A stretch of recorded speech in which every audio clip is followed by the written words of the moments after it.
ఇవాళ మేము ఒక 6-7 విషయాలు కుండబద్దలు కొట్టినట్టు మా పార్టీ అభిప్రాయాన్ని చెప్పాం. అందులో మొట్టమొదటిది, ప్రపంచవ్యాప్తంగా ఈరోజు అమెరికా లాంటి దేశాలు కానీ, యునైటెడ్ కింగ్డమ్ కానీ, జర్మనీ కానీ, ఇటలీ కానీ, ఇంకా చాలా దేశాలు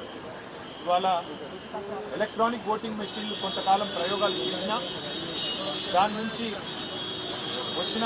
కొన్ని ఫలితాల విషయంలో వచ్చిన అనుమానాలు, ప్రజల్లో ఉన్న విశ్వాసలేమి, నమ్మకం లేని తనం వల్ల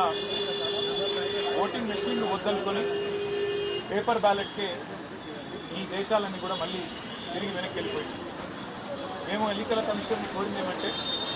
మనం కూడా భారతదేశంలో ప్రపంచంలోనే అతిపెద్ద ప్రజాస్వామ్య దేశం భారతదేశం,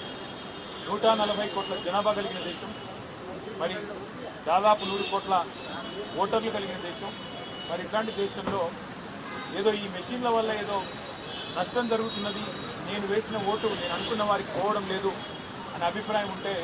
అది ప్రజాస్వామ్యానికి చేటు. కాబట్టి మరి ఎలక్ట్రానిక్ ఓటింగ్ మెషిన్లను పక్కన పెట్టి తిరిగి పేపర్ బ్యాలెట్నే తీసుకోవాలని చెప్పి ఇవాళ మేము మా పార్టీ తరఫున ఎలక్షన్ కమిషన్ కోరాము. ఆ ప్రాసెస్ కూడా మళ్ళీ తిరిగి పేపర్ బ్యాలెట్ ప్రవేశపెట్టే ప్రాసెస్ కూడా బీహార్ ఎన్నికల నుంచే ప్రారంభించండి, నవంబర్లో జరగాల్సిన బీహార్ ఎన్నికల్లోనే తిరిగి పేపర్ బ్యాలెట్ ప్రవేశపెట్టండి, ఆ తర్వాత వచ్చే సాధారణ ఎన్నికల్లో కూడా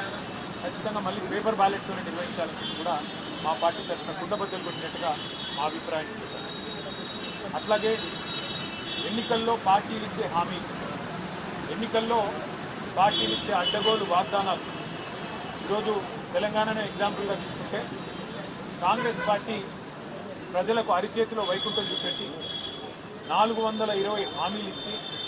ఇష్టం వచ్చినట్టుగా నోటికి ఎంత వస్తే అంత అడ్డగోలు మాటలు చెప్పి ఒక వేలం పాటలాగా, ఒక అర్రాసు పాటలాగా నోటికొచ్చిన వాగ్దానాలు చెప్పి ప్రజల్ని మోసం చేసి మభ్యపెట్టి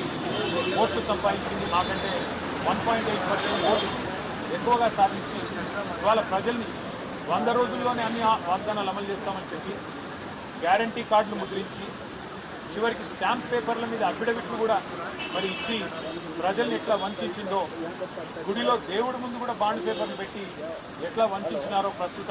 ముఖ్యమంత్రి గారు, ఉప ముఖ్యమంత్రి గారు, ఇంకా ఇతర కాంగ్రెస్ పార్టీ నాయకులు, అది కూడా మేము సవివరంగా ఎక్స్ప్లెయిన్ చేయడం జరిగింది.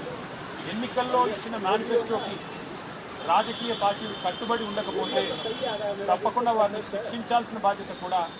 ఎన్నికల కమిషన్ మీదనే ఉన్నది. ఎన్నికల్లో ప్రజల్ని వంచే ఏ పార్టీ అయినా అధికారంలోకి వచ్చిన తర్వాత మోసం చేస్తే వారి అవసరమైతే సభ్యత్వాన్ని రద్దు చేసే విధంగా వారిని అనర్హులుగా మళ్ళీ భవిష్యత్తులో ఎలక్షన్లో పాల్గొనడానికి అనర్హులుగా ఆలోచన చేయాలని కూడా ఎలక్షన్ కమిషన్కి విజ్ఞప్తి చేయడం. అట్లాగే ఈరోజు బీహార్లో ఏదైతే ఇంటెన్సివ్ రివిజన్ జరుగుతూ ఉందో ఓట్లకి, దానికి సంబంధించి కూడా విస్తృతమైన చర్చ జరిగినట్టు దాదాపు 65 లక్షల మంది ఓట్లు పోయినాయి బీహార్లో అని చెప్తా ఉన్నారు. ఎందుచేత ఇది జరుగుతూ ఉన్నదని చెప్పి కూడా ఎన్నికల సంఘాన్ని అడగడం జరిగింది. వారు చెప్పింది ఏమంటే, చనిపోయిన వాళ్ళ ఓట్లు తీసేశాము, అట్లాగే ఎవరైనా మైగ్రేట్ అయితే తీసేశాము,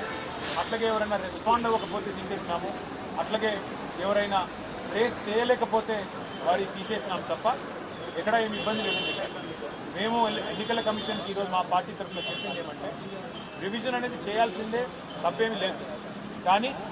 విశ్వాసం అనేది అందరినీ విశ్వాసంలోకి తీసుకొని చేసినట్టయితే బాగుంటుంది. ముఖ్యంగా క్షేత్రస్థాయి, బూత్ లెవెల్లో, అట్లాగే నియోజకవర్గ లెవెల్లో, తాలూకా లెవెల్లో, మండల్ లెవెల్లో, మరి అన్ని రాష్ట్ర స్థాయి దాకా, అంటే రాష్ట్ర స్థాయిలో ఉండే చీఫ్ ఎలక్ట్ ఆఫీసర్ ఎవరైతే ఉంటారో వారు, జిల్లా స్థాయిలో కలెక్టర్ గారు, తాలూకా స్థాయిలో ఆర్డీఓ గారు, మండల స్థాయిలో ఎండిఓ గారు, మరి గ్రామ స్థాయిలో ఒక విఆర్ఓ గారు, ఆ రకంగా ప్రతి స్థాయిలో